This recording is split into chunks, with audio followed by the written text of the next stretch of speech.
আজি आमे शिक्षा दीक्षा कविता जहाँकि गणकवि वैष्णव पाणी कवि रचित एक सुंदर नीति शिक्षामूलक कविता स्वर देकी आवृत्ति करबा। आमे यदि सुंदर स्वर देकी कवितार आवृत्ति करबा ताहले आपको बुझिबा को सहज हो जाय।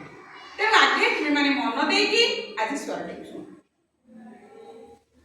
शिक्षा कर पितृ भक्ति दीक्षा कर एही नीति भिक्षा कर पछे सत्य बाट न छाड़ भाई रे स्नेह के मत दे खिला कहा वृथा अहंकारे नारे आउ न पड़ वृथा अहंकारे नारे आउ न पड़ सीता ठारू पतिव्रता शिक्षा कर एही कथा शिखाई महिला गणे सुजस लड़ पुत्रे पिता स्नेह केड़े पुत्र बिने प्राण छाड़े भांगी के पारिब गुढ़ स्नेहर बाड़ भांगी के पारिब गुढ़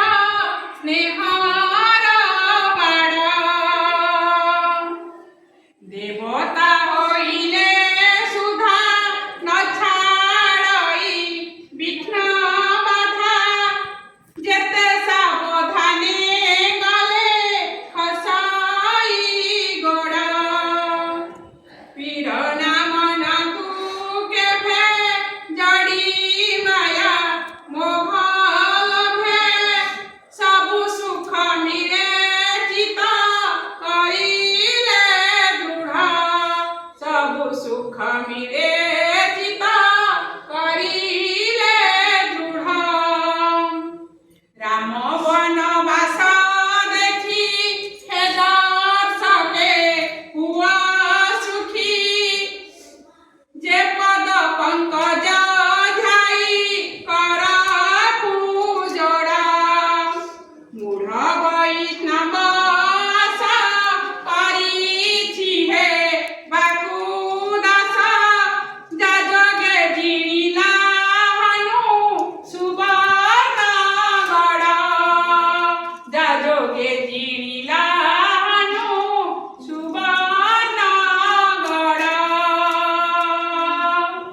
एमती सुंदर स्वर गीतटी को आवृत्ति करिबो।